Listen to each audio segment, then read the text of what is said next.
Hi, my name is Aindri And I'm Mehak. and welcome back to another episode of All About That Reef. So today's topic is very intense, I would say. It is more about conservation finance, and I'm a complete noob in this field for sure and this topic.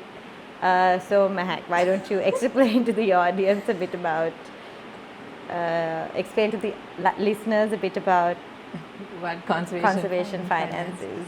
So I'm also not the most proficient, but basically, from my understanding, conservation finance is just like an umbrella term that talks about different tools or strategies that you can use to ensure like a conservation objective, right? I think our guest is going to do a much better job at explaining what conservation finance is and like all of the different technical aspects that come under it. But what I like to, I think, focus about conservation finance or like any kind of sustainable financing is that realizing that in the past, like historically, like when you looked at environmental protection, it was always this big cost, because a lot of investment actually has to go in to make sure that the environment stays pristine, that it stays protected, and like these costs are like so many different things, right? Like things that you wouldn't even think of, like operational costs, like having to go patrolling, but also like planting, reforestation, restoration, maintenance. There's just a lot of cost that goes into it. So always historically we were at odds, like do we focus on like development, poverty alleviation, like do we focus on taking the country forward, or do we focus on protecting our environments? As a developing country. So these two sort of objectives were somewhat at odds. But when you think of the term like conservation financing, what you realize is it doesn't have to be that way actually. That right now there are tools and instruments that you can utilize to actually generate income, to generate to improve the country's economy by focusing on its natural environment. I think the term very popular now these days is natural capital, and basically sort of shifts our focus away to seeing the environment as an asset. Like yes, in the past also actually it was an asset in the sense that like they gave us resources, but it was an asset in terms of looking at it from a very extractive point of view. But now even protecting it is an asset, like having these like ecosystems being maintained can actually generate an income to the country or like help the country's economy. I think that's a really interesting take on how you see it as well, because for a country that is going through a lot of debt restructuring and things like that, it's really interesting how we could actually use nature and the environment that we are surrounded by as a benefit for this. Do you want to explain how this? I think what you're talking about specifically is debt for nature swaps, and so our guest that's joining us today, like she's doing a lot of research on the topic. So she'll obviously be the best person to speak about it, but one of the organizations in Sri Lanka that works very heavily on it, which is also where our guest works, is Center for a Smart Future. So they really, they have a lot of incredible resources actually, where they talk about these different financial instruments and how they can be leveraged to sort of generate income. But we've also spoken about some other strategies actually in previous episodes and also just in conversation, but maybe we just haven't used a very specific word, conservation financing. So one of the examples that we spoke about before was carbon sequestration, and how you can actually generate carbon credits which can then be sold, which goes back into the treasury, goes back into the communities, and can be used for community welfare, it can be used for environmental conservation.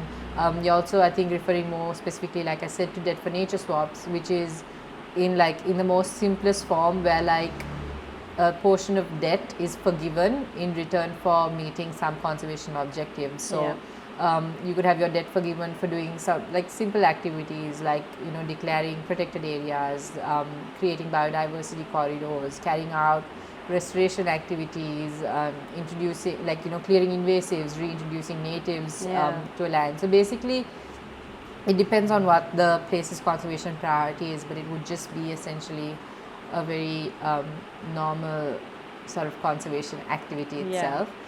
Something that I think would be also interesting to talk about when talking about environmental as an asset is payment for ecosystem services, which I don't think we've talked about extensively anywhere.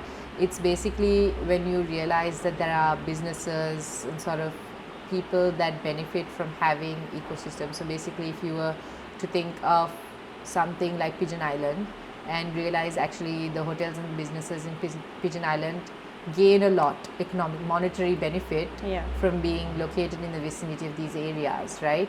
So you would get hotels in Pigeon Island to pay a small portion, like not a fine, like a small a tax of sorts, Yeah. towards the protection of those specific areas. So like it's basically different tools and mechanisms like this that is sort of encompassed under And that's not a hard conservation thing to finance. do, like what you mentioned just Yeah. now.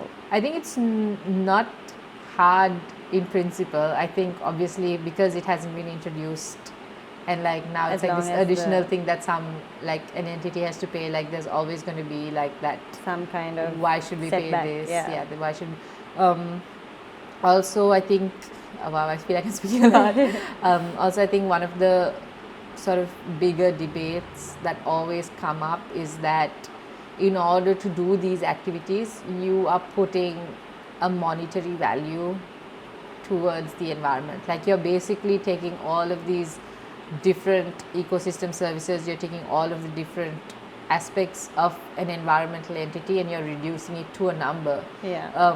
which isn't really something that's ideal. Like how- Putting a number onto. yeah, basically like for example if you were to say that this tree is worth $5, Yeah, like you can't really, like that is How do you that take is that into consideration? how do you take that into consideration? And like also like in a way you're undervaluing everything that Yeah, this of course. tree stands for. Tree is not a good example, it should have been an Yeah. ecosystem ideally, but basically that's sort of, it's more from a philosophical point of view, but that's one of the bigger debates. I think when there's it like a comes to good thing this. and a bad thing, but a really good example would be Ecuador, that is one of the largest dead for nature swaps in the world, if I'm not mistaken, and how much of conservation projects that they're doing in the Galapagos Islands. So there are so many different types of projects that they're working on using this kind of mechanism, and some of them are like reintroducing endemic species like the giant tortoise, and like working with the communities in those islands, and like so many different types of like restoration projects and rehabilitation projects, which is amazing. I mean, that's obviously the end goal, like from the marine conservation perspective, even normal conservation. But yeah, I think that would be like I think that's what everyone is striving for right now. But I'm sure there are like Southeast Asian countries as well that are definitely. I can't think of any at the top of my mind. I do know that Southeast Asia also. I'm sure like Raja Ampat in Indonesia. I don't know. I don't know. I'm hesitant to give any examples because I don't know the space quite well. So I only know it from a very like sort of theoretical. But it's a really interesting topic. Yeah, and I think it's something like it's interesting because it's so relevant to Sri Lanka, and it's also like so applicable. Like it's something that we could really benefit from.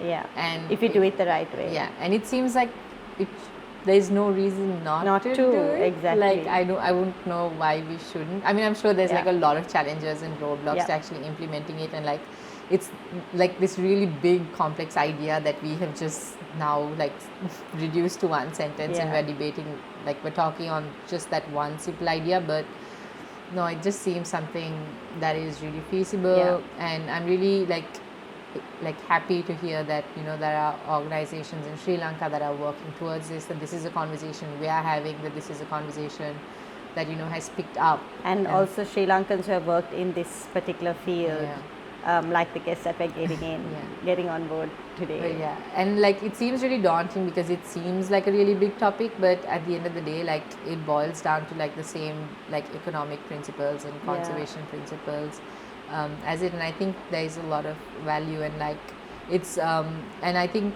in Sri Lanka we're at like a really pivotal stage where we're thinking of like our economic recovery, and we're sort of even with the new sort of government, like like we have this new chance to like re-identify ourselves. So it would be really cool for us to do this with sort of the environment, or with like conservation at the sort of forefront. And there's so many marine protected areas that we can block out as well. Yeah, and not just block out, because we'd also have the funds, the means, the technical expertise to actually ensure that they can operate efficiently. But I think there's a lot that we can learn. Well. I think we're being a little bit reductive with we've like gotten a little bit carried away, but definitely I think this is something that we can look to other countries, other examples, and really learn and figure out how we can do it here. And I think that's exactly what our guest is looking at right now. Yes. So shout out to Pass It On for sponsoring this episode.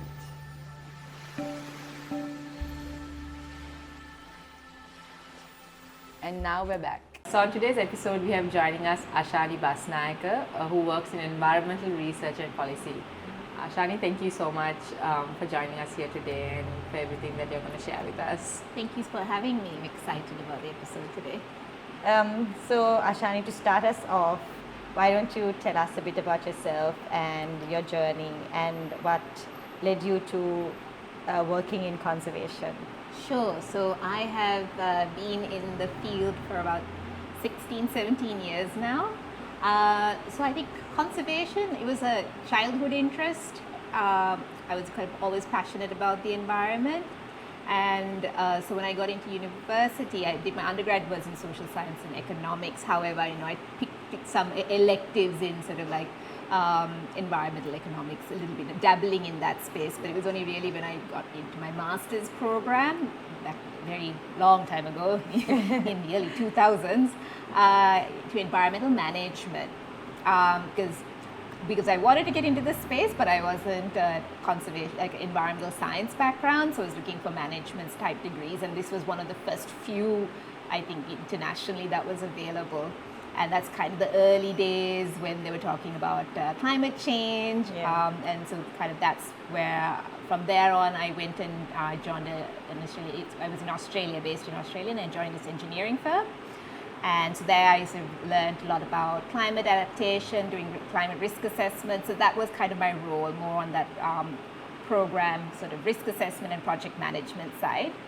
And then I moved into the Australian government, and that's kind of again on the more policy and programs, again program management. But it was only when I moved back to Sri Lanka I was like, maybe I should give my hand at research, and I joined Verite Research, doing a bit of research, but a lot about program management, and then finally at CSF, which is very much about in the research space, and kind of veered into conservation finance by way of this other consultancy I did between Verite and CSF. With the consultancy in Indonesia. So kind of that was like a long way, the sort of journey to explain. It's sort of dabbled in different sectors and different areas. Yeah, that's actually such like a plethora of experiences and like quite the journey. And it's really nice to see that that within all of the different spaces that you worked in, like whether it was management or like social sciences and economics, like you still managed to find a way to connect it back to conservation. So just so that everyone's on the same page, could you tell us a little bit about what exactly is conservation finance and like why is it so important for us today? So conservation finance is becoming a huge part of the discussion, simply because there is a massive gap to fill in terms of meeting our biodiversity targets through our Kunming Protocol and also the Paris Climate Agreement. So you have your NAPs and your National Adaptation Plans and your NDCs, nationally determined contributions. So essentially huge finance gap and not enough money to fill it. So traditionally in finance, conservation finance, you'd be sort of used to public finance and what governments contribute to collecting taxes and things like that, and philanthropy. So you would have heard of private finance, a lot of philanthropy. However, that is still not enough to fill this massive gap. And so now they're really trying to focus on how do we tap into the private capital market. And that's how all these different new sort of instruments you may have heard of, like, bonds, green bonds, blue bonds, social bonds are sort of coming into that space. And aside from bonds, there are all these other equity-based instruments. And so there's a bunch of different instruments which I can go into a little bit more. Yeah. And so going back a step back, this whole discussion is coming about because the broader context is people are saying, okay, if we don't value natural assets, The environment, if you don't value it, you can't get into the discourse around economic valuation, which kind of drives a lot of that economic policy and also these business planning and business deals. So what they said was, okay, we need to start valuing nature and turn it into a natural capital, into an asset. Now there are people who are a little bit concerned about that, and it's true, fair enough, because you can undervalue, but what they're saying is at least by quantifying it, it enters this discourse, this discussion, and and that has led to a lot of movement in that space with natural capital valuation methodology, and of course, ESG reporting, the private sector, which couldn't have happened if you didn't do that. But of course, there are big gaps, there are weaknesses in that. So that was a lot. That was a lot, yes. And I was just going to say, if I was a 5-year-old, how would you explain blue bonds and green bonds to someone who's a noob to finance? Sure. No, so assuming that we know nothing at all. We know nothing, no problem. We know nothing at all. So with conservation finance, without trying to get too technical, like I said, there's essentially, let's just say, there's two main types of instruments. So you've got something called debt instruments, and you have equity. So debt is essentially a loan where somebody borrows money. It could be a government, a private person, it doesn't really matter. We have debt instruments. So bonds are a debt instrument. Okay. When you have equity instruments, where essentially you're saying, I'm investing and I have an ownership of a business or a share. Got it, yeah. And in the environment conservation space, equity instruments can be public-private PPPs, public-private partnerships. It could be even carbon credits. It's where you're essentially owning a part or generating some revenue from your investment as opposed to loaning money out and expecting some interest. So that's kind of the split. So now under bonds, just to break it down again, you have, and you tell me if I need to stop if I'm getting too technical. We have bonds that are issued by the government, which are sovereign bonds, government bonds, and then you have commercial, private sector bonds. So a lot of, when you hear about discussion about bonds, it could be government has issued or the private. Now in Sri Lanka, government has never issued a bond yet. Okay. So we haven't issued a green bond or a blue bond yet. While you have the private sector has just issued, like DFCC issued a green bond that's focused on solar rooftop energy specifically. So that's just the distinction between the two. And behind bonds, there is there's a framework. The International Capital Market Association has these frameworks that show you how these need to how the frameworks that governments have to have in place and the private sector have to place to make sure that the accountability is there, because they're very strict about how you use the money. There's a taxonomy, basically code saying this is what you shall spend money on and this is what is considered green or which is considered blue. So that's kind of how that bonds kind of work on that side. So just to interrupt you a little bit, so essentially a bond is a type of loan you get to carry out a specific type of project, and if it's, I guess, related to the marine space, it would be a blue bond, and if you relate it to like terrestrial environment, it would be a green bond. Okay. Yeah, very good. Nice. Yeah, I got it. That means the explanation was good enough to understand it. And so to my understanding, the research that you're currently focusing on is on debt for nature swaps, which is another type of financial instruments. Could you explain to us also in this very clear way what debt for nature swaps is? Sure. So everyone knows that Sri Lanka is in a debt distress state. We just come out of the restructuring process, but we're still very debt distressed. So what debt for nature swaps do, and it's been an instrument that's been around since the 1990s. It's not new, but the form it has taken is different now. And I'll get into that. Essentially, so topical in Sri Lanka because of that. So we convert a portion of the government's debt, like a lot of the times if it's a big multilateral swap, these bonds that I was talking about, sovereign bonds that they've issued, which a pension fund might own, we go back to them and say, can we renegotiate it? Which we did with the restructuring process, but now again you can go and ask them, can you lower the interest? Can you make it a bit longer? Some way where you're making savings, a portion of that savings is what goes into conservation.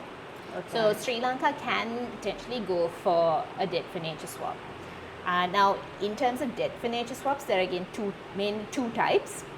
You have a bilateral swap, which is between two countries. So it could be between Sri Lanka and France. And everyone's asking now, can there be one with China? Because China is our biggest one. So like that. So it's between two countries. The other one is commercial debt, which is owned by, which Sri Lanka has issued bonds, and they are owned by, say, pension funds. Okay. And these are the institutional investors, like the big ones like BlackRock and whoever. So you had to then go up to each of them and then negotiate something, better terms, the savings then go into a conservation trust fund, and then that gets issued out. Okay. So essentially they forgive a portion of your debt if you promise to put that money towards conservation initiatives. Got it. What are some successful debt for nature swaps that has happened in other countries that you might know of? Sure. And so I've looked at like 9, there have been basically 9 multipartite. So this is the big, not the bilateral, the other swaps that look at market-based swaps.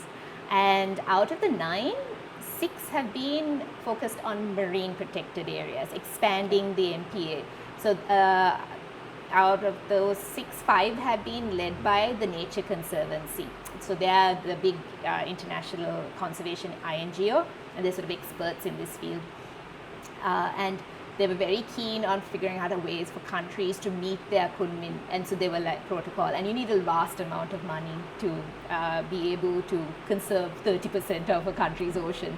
So Belize did a swap in 2021, and their target was to reach the 30%. They already had 15.7% of their ocean protected, and they're now moving towards 30%. Barbados, Bahamas, all moving towards 30%. Wow. So it's huge. Similarly, Sri Lanka, which is, I think we were discussing it now, around hovering between 3 to 4%. Yeah. I mean, it would be fantastic if we can also potentially, through a swap like this. The other swaps have looked at terrestrial-based ones. So, for example, in El Salvador, they did a huge swap, and they converted $1.5 billion worth of debt, and from that they got $200 million in savings over 17 years. That is going to a watershed, very unique. It's a bit different now. The huge watershed is being protected called the Rio Lempa. Then Ecuador also, aside from Galapagos, their second swap is also a really large one. They are there's also, that's 1.5 billion. The other ones, the Rio Lempa is 1 billion. So they are big numbers, 1 billion. This one's 1.5 with Ecuador. So they did Galapagos, $1.6 billion swap. This is, the recent one was 1.5. And from that, they are conserving a huge, I think 64,000 hectares of the Amazon. Oh, wow. Which is, I think, the size of Sri Lanka, which I love. I was like, wow, that's Sri Lanka. That's and amazing. the scale is there. So very simple targets, big ones. So big conservation targets. So just to understand, like you said, this has been there for ages, like debt for nature swaps. It's nothing new. And like thinking about it theoretically, like I don't see a reason why Sri Lanka or any country for that matter shouldn't be going for a debt for nature swap, right? Like it seems like a pretty win-win situation where like we save money and we also protect our environment. So what really is the roadblock here? Like what is it that is preventing countries or Sri Lanka specifically towards actually carrying out a debt for nature swap and sort of doing this? Like, it seems like a perfect solution, so that's Yeah. I'm a little confused. I'll probably go into some of the historical, because there were some contentions and some issues. So, sorry, just to clarify, the multipartite swaps in this form that you see now only came about from 2015. From Seychelles, Okay. it's kind of developed. Looking Right. at tapping into these private capital markets is like a new form. Before that, they were all like bilateral, mostly bilateral. I won't go into the tripartite swaps, we just stick to bilateral. Even those have been quite successful globally. Like you have one of the biggest programs has been by the US government, which is the Tropical Forest Conservation Act, or now it's the Tropical Forest Conservation Reef Act. Which I don't know if it's been suspended under the current regime. Yeah. But they've been prolific in doing debt for nature swaps. In fact, in 2004, Sri Lanka almost executed one. Okay. Wow. With under the TCFA. I think that was because of the change in government. 2004 to 2005 is probably why it fell apart. But I think if we had done that, we would have had a Many conservation more now. trust fund. Yes, and with the CTF, we may have executed more swaps, and by now it wouldn't be such a new thing. Task to do. So Ecuador, all those countries that did swaps early on in the 1990s, they're still using the same conservation trust funds today. So they're kind of, I suppose, used to it, and perhaps why they've been quick to pick up on these big multipartite debt for nature swaps, because they're like, oh yeah, we've done it. We know Yeah. the process, governance, Yeah. everything is in place. Having said that, countries like Barbados, who've never done it before, they've now executed two in 2022 and 24. So we can do it if they also did it, having no history. Before. They can, as Sri Lanka can. But going into what you were saying about what are the issues? So in the past, from what I understand, there had apparently been some cases where social justice issues popped up, because when they were conserving land, they said, oh, it impinged on the rights of traditional owners, and there were those issues that popped up. But I think those have now been ironed out, and I think to date they've been close to, I think, well over 60 to 100 bilateral swaps. I can't remember the number off the top of my head, but there have been many. So I think that was a problem with a small portion, but majority have been quite successful. But it's good to be mindful even now, and that's where the role of a conservation trust fund is so important. Who's on the board, and they design these projects well, and it's agreed to, and that you look at environmental and social justice issues. And with the latest swaps, the impact reporting there's a high level of impact reporting required, and that includes both not only looking at environmental but also social monitoring is a big part of it. So my next question is for the audience. Could you also tell us what a conservation trust fund is and how it plays into everything that you were talking about just now? Okay, so we talked about financial instruments, right? So we know how to get the money to the table. Now we have to go, okay, how do we distribute the funds and make sure you have the accountability and governance framework? So you have a trust fund. So basically, trust funds are any trust fund that you could set up under existing legislation by the Companies Act, or a trust fund. Any trust, anyone can build a trust. Conservation is the key word to that, conservation trust fund. There aren't necessarily special legislation for a conservation trust fund. You can just have a trust fund. The trust fund then has, under best practice, on the board, what they say is you should have maybe not more than 30% government representatives. You have, usually in a multipartite swap, you would have representatives from the lead facilitating organization, like if it was TNC or Conservation International, you would have the local conservation organization representatives, academics, whoever you would have in a good board. They make the decisions about how you dispense the fund. Now, you would have already agreed with the government what your priorities are, whether it's 30% of marine or terrestrial. Then they have to make sure they dispense the funds to the grantees. It could be to local NGOs, it could be to the private sector, whoever's going to deliver. And it's up their responsibility for the life of the loan. So if your debt instrument is going to run for, usually these go for about 15 to 20 years. Okay. The CTF runs for that span of time. And say, for example, the government doesn't make that annual deposit of the savings, that can trigger default and cause trigger an issue there. So where either the interest rate payments might go up, there's penalties. So it forces them to make sure that they make the contributions and that it meets the requirements of the conservation agreement, and that's the CTF's role to make sure that all of that happens. So it's not attached to the government. It has representative. It's a private entity. Yeah, the idea being that most of the time these CTFs will be set up in countries that are obviously economically and politically a little bit... The global south. yeah, exactly. And in countries where it's a bit, shaky and you're like, I don't know if we should necessarily... Even the bondholder who wants to make sure all of the activities are carried out and they get their return. So they're like, okay, independent is a little bit more secure, and that's why. It has been raised, I think some people, there have been conservation organizations saying, another complaint has been, it's so costly, the administrative costs of running these are so high because you have all these fund managers and international INGOs, and it's expensive, and more of that funding should come to the local conservation organizations.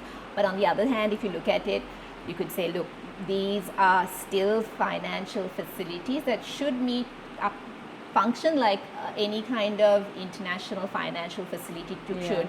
And if the rates are going to be that and it's going to be managed well, a better managed facility can actually attract more funding. So it's not only money that you can manage just from the debt for nature swap, you can can attract additional funding. So you want it to be run well, be transparent and impactful. So it's a bit of like, it's good to negotiate on the administrative costs, of course, but it is obviously, it's a common complaint, I think, in the development space that, these rates are really high. So that's something that pops up in this conversation. So if Sri Lanka wants to get into like this debt for nature swap framework, what would be like the first steps for a country to get into it? Okay.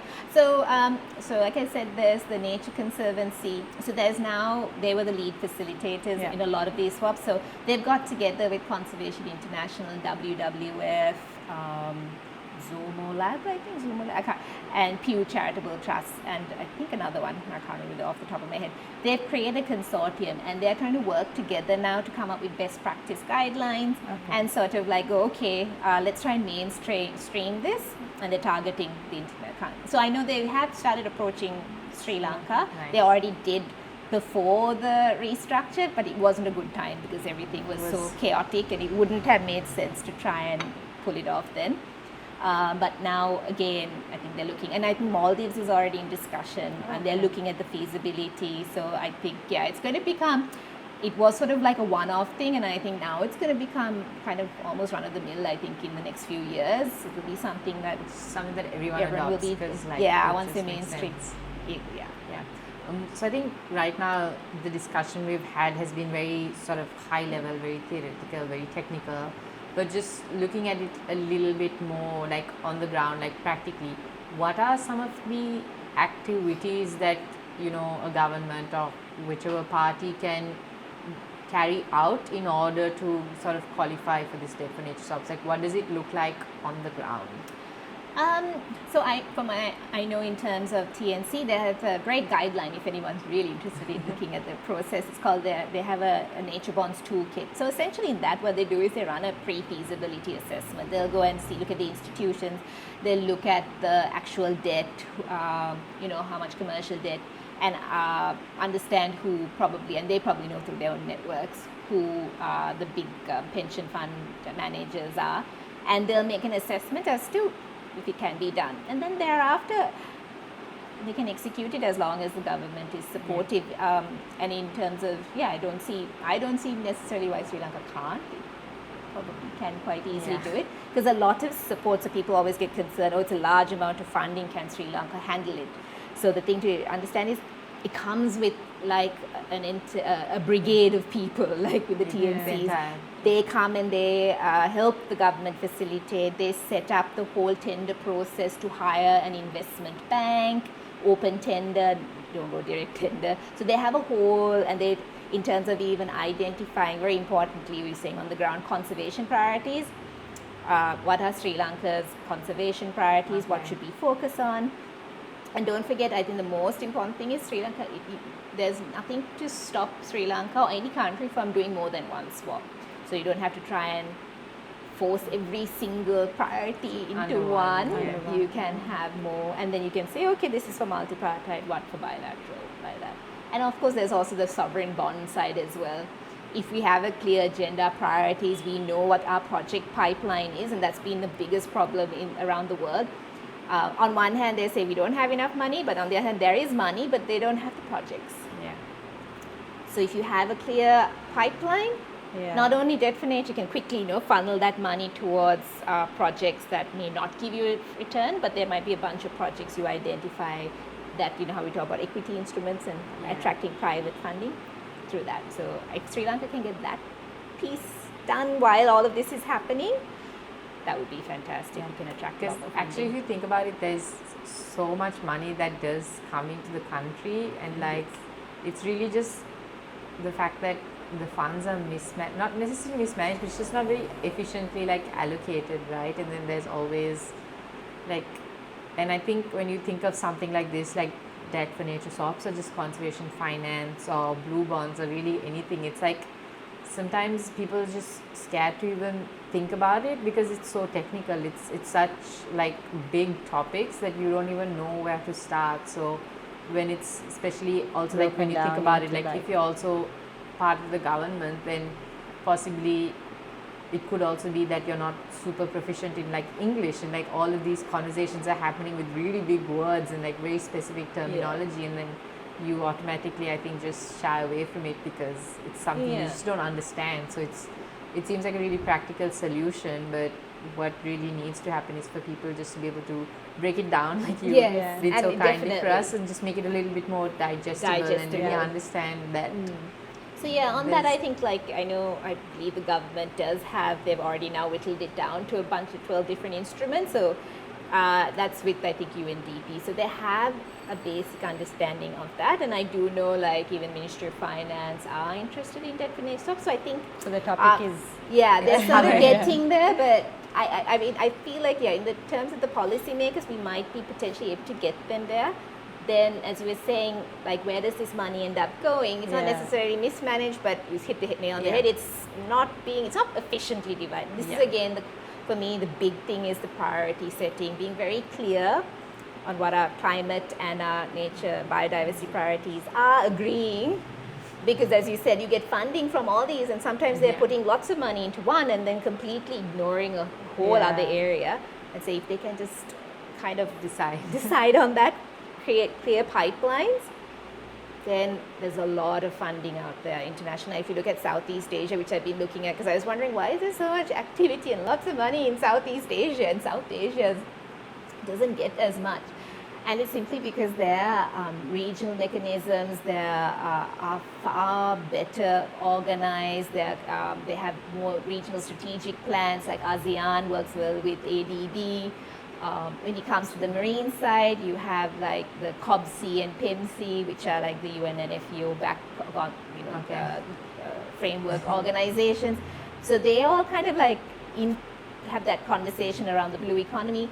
So because they have their priorities and strategies in place, and these are led by bigger countries. Maybe that conversation might be being led by Japan or Korea, but then because of that, other countries like Cambodia or Thailand and all these other more developing countries benefit, right? Because they have that conversation. So hoping if South Asia can potentially get a little bit, I'm trying to push them for another piece of research I've been looking at is going, perhaps we should take a leaf out of their book and see if we can access. I think that the easiest way to do it is look at all these successful debt for nature swaps that has happened, and then see how we can use all that information and frameworks for our country. And also just not swaps, these are other financial and governance frameworks which allow you to get all that conservation financing to South Asia. And till you mentioned, I didn't know that the FCC has also created a green bond, which is a start as well from a private entity as well. Yes. And I had this other question. So if we know that mangroves are big carbon sinks, how could Sri Lanka use these like if we valued Carbon credits. the carbon, is it Sub- part of? sequestration.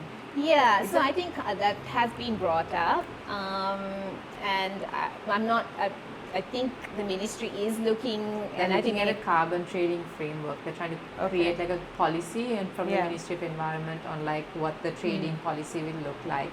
But I think we also discussed this a little bit from my knowledge, my very limited knowledge on the topic. It's a little bit tough in Sri Lanka because a lot of the lands, like 70% of our lands are state lands, which means that when carbon is sequestered, the true owners of these carbon credits is the government. And then they have the sovereign right to decide what they want to do with this, and usually they don't want to sell it abroad, like they don't want to sell it to like the large international organizations that are maybe in the US or in Europe, because then it wouldn't count towards their nationally determined contribution, so it won't help offset our carbon emissions. So then they try to they would want to keep it in country, which then means we're not going to get investment to be put into these carbon development projects. it So is then we'd a actually don't- mindset shift there that's required.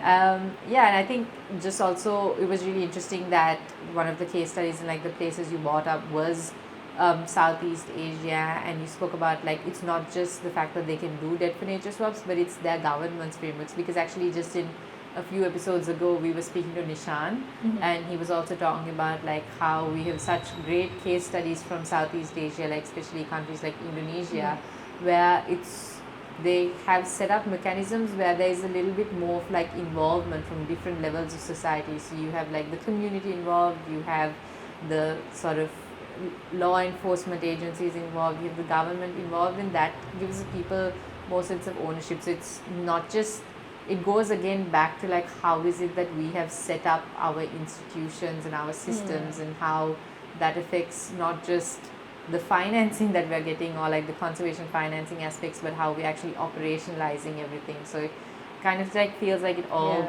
again boils down to this one thing, and we know how to make it successful. Like the evidence is there, the case studies are there, and it's just about taking learnings from there and adapting it to Sri Lanka and then executing it, which it seems a little simple when you put it like this. Obviously it's very complicated, but it shows us that there is possible, there is a solution, there is this is why I think I'm also in a way personally a little bit excited about debt for nature swaps, because of the scale, and they come in with all of this technical assistance.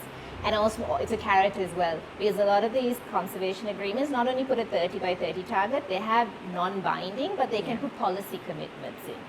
So you can potentially strongly recommend or require the government to put in these types of maybe regulatory frameworks that are necessary to tighten implementation and compliance into that as well. So they kind of, So over time it also creates that like sort of systemic change, right? Because you have the incentive to then correct your institutions, correct your systems. Exactly. I'm glad that you're in this like field, so that I mean, as a Sri Lankan, we have so much more knowledge in the country that could help with any of this like framework to like requirements, and work with other countries as well to do this, which is amazing.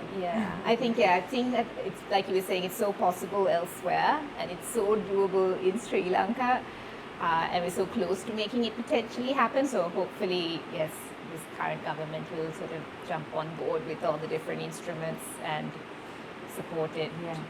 Honestly, like even we were like a little bit scared about this episode, because we were like, we don't know anything, and it's like always been such a big topic. But I think like after you started talking about it and like you started breaking it down, it really becomes like really palatable, and it's when you think about it also, it's very intuitive. Like it's something that just makes sense. You just have to think about it a little bit. You need to think about it, and the thing is, like, maybe because we do have the expertise in that, maybe in different pockets, and maybe the conservation part might be like, for example, I'm plenty of economists and financial analysts and managers who would understand the economics. It's just adding the conservation, which is just actually just adding a bunch of conservation commitments, right, to an existing tool. So I think we can quite easily execute a lot of this, but And there's a lot of, I think, international support now coming through.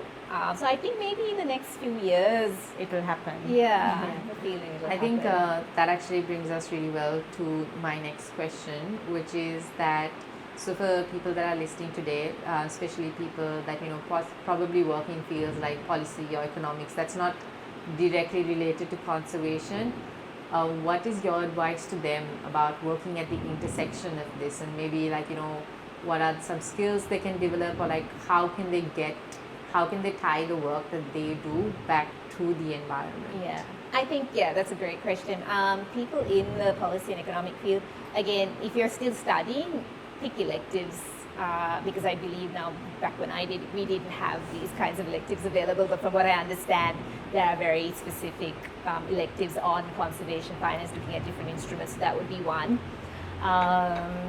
And if you're interested in moving to that space, I suppose looking for opportunities in organizations like a CSF, or encouraging your existing organization to potentially look at research or a policy proposal that looks at that intersection. So you're sort of building up our knowledge base, because I think the more people involved and encouraged about trying to promote all these different, not just debt financial swap, but bonds, the bunch of other instruments, getting more involved in that space.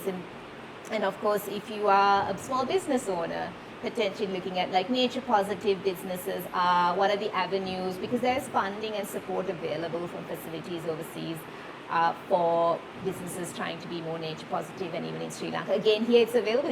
This is where, again, if we can kind of create that connect to support more South Asian businesses and SMEs in that. So I think, there's, I feel like with conservation and climate, it's almost now becoming mainstream with anything you do. So I think there's so many different ways you can tie it in to the work you do. Yeah, I think that's the last point you said was so true, because I feel like right now we're at this stage finally where people are looking at all the different aspects through a conservation lens or an environmental lens. It's maybe they're not looking through it through the lens, because that would mean a lot more holistic, but maybe it's one of the lenses that exist right now, which and how they get into sustainability through all kinds of businesses. Exactly. Their main focus would be to be sustainable now. And of course, as you were saying, not only conservation, because legislation or international requirements like the EU Green Deal, there are external factors also forcing businesses and people to try and become more sensitized. But I think we learned a lot. Yes, thank you so much. Hope you didn't have to explain to us too much or dumb it down for us too much. But this was actually really insightful. I think I learned a lot, and given that we even work in this space, and the fact that these were concepts that were so foreign to us, I'm sure our audience has also learned a lot. So thank you so much for joining us and for everything that you had to share with us, and also thank you to all of our listeners for tuning in. We really hope it was interesting and that you learned something. See you on the next one. This podcast is a CreatorCast production.